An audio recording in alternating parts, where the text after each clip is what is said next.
जहाँ सत्य श्यामला धरा न हो, नभ हवन धूम्र से भरा न हो, जहाँ प्रकृति सुंदरी के अधरों पर मदमाती मुस्कान नहीं, वो मेरा हिंदुस्तान नहीं, वो मेरा हिंदुस्तान नहीं। इस देश की हर एक माता यहाँ बैठी हुई हंस रही है, मुस्कुरा रही है, लेकिन चिंतन करने की बात ये है कि मेरी भारत माता रो रही है, मेरी भारत माता रो रही है। इसीलिए मेरे हिंदुओं, मेरे शेरों जागो, मेरे शेरों, मेरे शिवाजियों जागो। जहाँ स्वार्थ दशानन ने हरली मानवता की मिथिलेश लली, आदर्श राम के नेत्रों से अश्रु की धार बही, अब कौन मसक रूप धरे।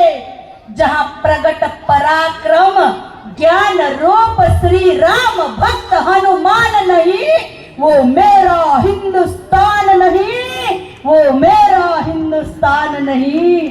हम चाहते हैं हर एक घर में एक बजरंगी होना चाहिए। हमारा देश में हर एक घर से एक बजरंगी, एक छत्रपति शिवाजी, एक स्वामी विवेकानंद होना चाहिए। तब जाके हमारी भारत माता विश्व गुरु बनेगी। हम पढ़ते हैं, हम देखते हैं, अभी जिन महानुभाव ने कहा कि राष्ट्रीय स्वयंसेवक संघ है ना, राष्ट्रीय स्वयंसेवक संघ, और संघ की हम बात करते हैं तो जहां से बात उठती है वो श्री माननीय आदरणीय, जिसका हम आदर करते हैं, उसको पागल की सर्टिफिकेट दिया गया। पागल बनी गया छे एवं सर्टिफिकेट आपी दीधो के डॉक्टर नी पदवी मेळवीने आव्या अने पागलोनी जेम आ नाना नाना बाळको साथे रमे छे। हाँ, मैं तो संघनी अमरा रज्जू भैयानी पुस्तकमां मैं वांच्યું છે કે ડોક્ટર સાહેબને પાગલખાનામાં લઈ જવા સુધીની તૈયારી થઈ ગયેલી, પણ અમારા સંઘના વરિષ્ઠ પ્રચારકોના મોઢેથી સાંભળેલી વાતો કહું, અહીંયા મંચસ્થ બિરાજમાન સૌના ચરણોમાં હું વંદન કરું છું। આવેલા બધા જ મારા વીરો, મારા સેના, રામજીના સેનાના સૈનિકો, મારી લક્ષ્મીબાઈ સાથે લડનાર જેવી મારી માતાઓનો પ્રણમ્ય છું, વંદન કરું છું। પણ એમ કહેવાય कि ये डॉक्टर साहब पागल हो गए, इनको पागल खाने में ले जाने की तैयारी करो। लेकिन मित्रों, भारतवासियों सुनो, जो पागल बनता है वही सत्य सनातन धर्म की रक्षा कर सकता है। जो पागल बन के राष्ट्र की सेवा करता है, वो पागल, जो पागल होता है वो इतिहास बनाता है, और बुद्धिजीवी उस इतिहास को पढ़ते हैं। आज आप स्वयं देख रहे हो और सुन रहे हैं। डॉक्टर साहब पागल हुए, आज हम सब डॉक्टर साहब को पढ़ते हैं, है ना। इसलिए भारत के पागलों, पागल बन जाओ। किस लिए? देश के लिए, राष्ट्र के लिए, मेरी भारत माँ के लिए।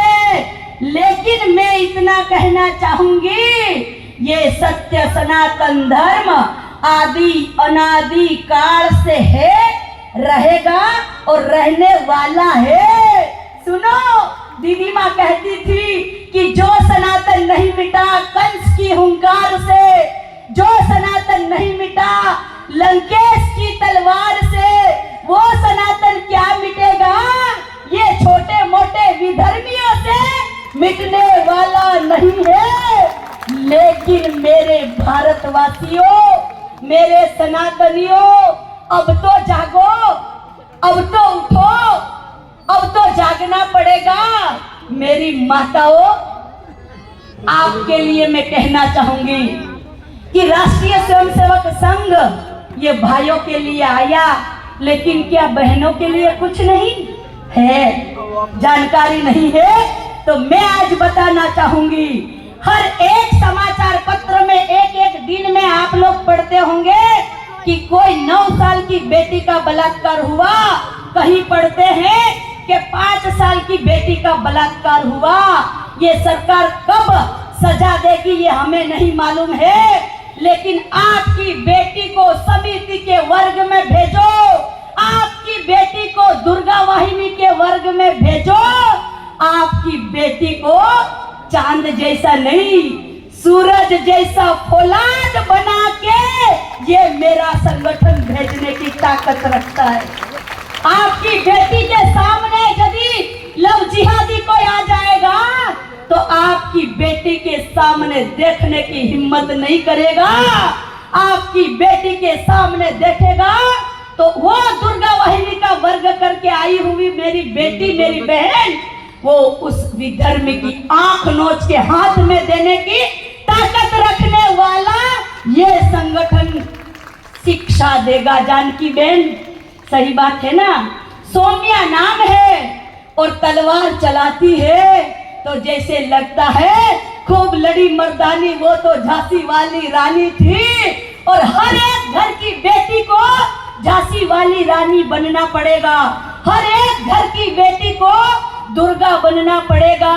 अरे तुम जो चाहो वो बनो, तुम काली बनो, दुर्गा बनो, लक्ष्मी बाई बनो, और तुम समय आए तो रणचंडी बन जाना, लेकिन गुरखे वाली मत बनना, मत बनना, नहीं तो फ्रिज में टुकड़े टुकड़े करके रख दी जाओगी। इसलिए मेरी बेटियां, इस देश की बेटियां, आज यही संदेशा देने आई हूं